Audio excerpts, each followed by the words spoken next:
Charlotte's Web, Chapter 11, The Miracle. The next day was foggy. Everything on the farm was dripping wet. The grass looked like a magic carpet. The asparagus patch looked like a silver forest. On foggy mornings, Charlotte's Web was truly a thing of beauty. This morning, each thin strand was decorated with dozens of tiny beads of water. The web glistened in the light and made a pattern of loveliness and mystery, like a delicate veil. Even Lurvy, who wasn't particularly interested in beauty, noticed the web when he came with the pig's breakfast. He noted how clearly it showed up, and he noted how big and carefully it was built. And then he took another look, and he saw something that made him set his pail down. There, in the center of the web, neatly woven in block letters, was a message. It said, "Some pig." Lurvy felt weak. He brushed his hand across his eyes and stared harder at Charlotte's Web. "I'm seeing things," he whispered. He dropped to his knees and uttered a short prayer. Then, forgetting all about Wilbur's breakfast, he walked back to the house and called Mr. Zuckerman. "I think you'd better come down to the pig pen," he said. "What's the trouble?" asked Mr. Zuckerman. "Anything wrong with the pig?" "Not exactly," said Lurvy. "Come and see for yourself." The two men walked silently down to Wilbur's yard. Lurvy pointed to the spider's web. "Do you see what I see?" he asked. Zuckerman stared at the writing on the web.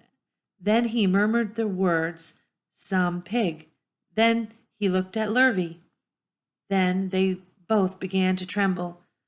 Charlotte, sleepy after her night's exertions, smiled as she watched.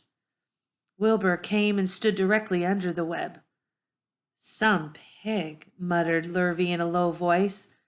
"Some pig," whispered Mr. Zuckerman. They stared and stared for a long time at Wilbur. Then they stared at Charlotte. "You don't suppose that spider," began Mr. Zuckerman, but he shook his head and didn't finish the sentence. Instead, he walked solemnly back up to the house and spoke to his wife. "Edith, something has happened," he said in a weak voice. He went into the living room and sat down, and Mrs. Zuckerman followed. "I've got something to tell you, Edith," he said. "You better sit down." Mrs. Zuckerman sank into a chair. She looked pale and frightened. "Edith," he said, trying to keep his voice steady, "I think you had best be told that we have a very unusual pig." A look of complete bewilderment came over Mrs. Zuckerman's face. "Homer Zuckerman, what in the world are you talking about?" she said. "This is a very serious thing, Edith," he replied. "Our pig is completely out of the ordinary." "What's unusual about the pig?" asked Mrs. Zuckerman, who was beginning to recover from her scare. "Well, I don't really know yet," said Mr. Zuckerman, "but we have received a sign, Edith, a mysterious sign. A miracle has happened on this farm. There is a large spider web in the doorway of the barn cellar, right over the pig pen, and when Lurvy went to feed the pig this morning, he noticed the web because it was foggy. And you know how a spider web looks very distinct in a fog. And right bang in the middle of the web there were the words, 'Some pig.' The words were woven right into the web. They were actually part of the web, Edith. I know because I have been down there and seen them. It says 'Some pig,' just as clear can be. There can be no mistake about it. A miracle has happened, and a sign has occurred here on earth, right on our farm, and we have no ordinary pig." "Well," said Mrs. Zuckerman, "it seems to me you're a little off. It seems to me we have no ordinary spider." "Oh, no," said Zuckerman. "It's the pig that's unusual. It says so, right there in the middle of the web." "Maybe so," said Mrs. Zuckerman. "Just the same, I intend to have a look at that spider." "It's just a common gray spider," said Zuckerman. They got up, and together they walked down to Wilbur's yard. "You see, Edith, it's just a common gray spider." Wilbur was very pleased to receive so much attention. Lurvy was still standing there, and Mr. and Mrs. Zuckerman, all three, stood for about an hour, reading the words over on the web over and over and watching Wilbur. Charlotte was delighted with the way her trick was working. She sat without moving a muscle and listened to the conversation of the people. When a small fly blundered into the web just beyond the word pig, Charlotte dropped down quickly, rolled the fly up, and carried it out of the way. After a while, the fog lifted, the web dried off, and the words didn't show up so plainly. The Zuckermans and Lurvy walked back to the house. Just before they left the pig pen, Mr. Zuckerman took one last look at Wilbur. "You know," he said in an important voice, "I've thought all along that pig of ours was an extra good one. He's a solid pig. That pig is as solid as they come. You notice how solid he is around the shoulders, Lurvy?" Sure I do," said Lurvy. "I've always noticed that pig. He's quite a pig." "He's long and he's smooth," said Zuckerman. "That's right," agreed Lurvy. He's as smooth as they come. He's some pig." When Zuckerman got back to the house, he took off his work clothes and put on his best suit. Then he got into his car and drove to the minister's house. He stayed for an hour and explained to the minister that a miracle had happened on the farm. "So far," said Zuckerman, "only 4 people on earth know about this miracle.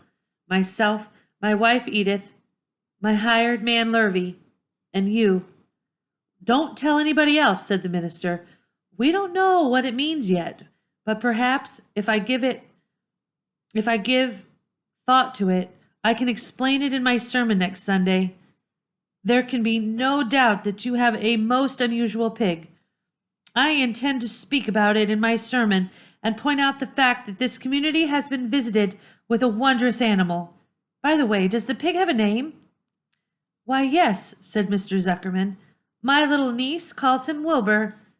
She's a rather queer child, full of notions. She raised the pig on a bottle and I bought him from her when he was a month old." He shook hands with the minister and left. Secrets are hard to keep. Long before Sunday came, the news spread all over the country. Everybody knew that the sign had appeared in a spider's web on the Zuckerman's place. Everybody knew that the Zuckermans had a wondrous pig. People came from miles around to look at Wilbur and to read the words on Charlotte's web. The Zuckermans' driveway was full of cars and trucks from morning till night. Fords and Chevys and Buick Roadmasters and GMC pickups and Plymouths and Studebakers and Packards and DeSotos with gyromatic transmissions and Oldsmobiles with rocket engines and Jeep station wagons and Pontiacs.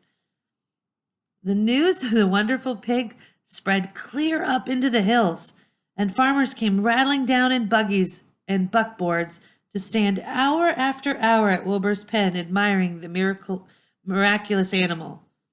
All said they had never seen such a pig before in their lives.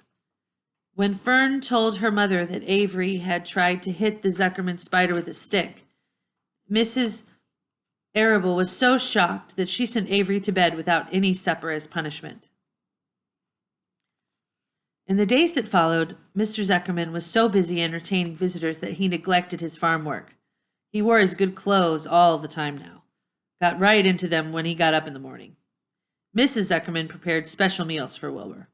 Lurvy shaved and got a haircut, and his principal farm duty was to feed the pig while people looked on. Mr. Zuckerman ordered Lurvy to increase Wilbur's feedings from 3 meals a day to 4 meals a day. The Zuckermans were so busy with visitors they forgot about other things on the farm. The blackberries got ripe, and Mrs. Zuckerman failed to put up any blackberry jam. The corn needed hoeing, and Lurvy didn't find time to hoe it. On Sunday, the church was full.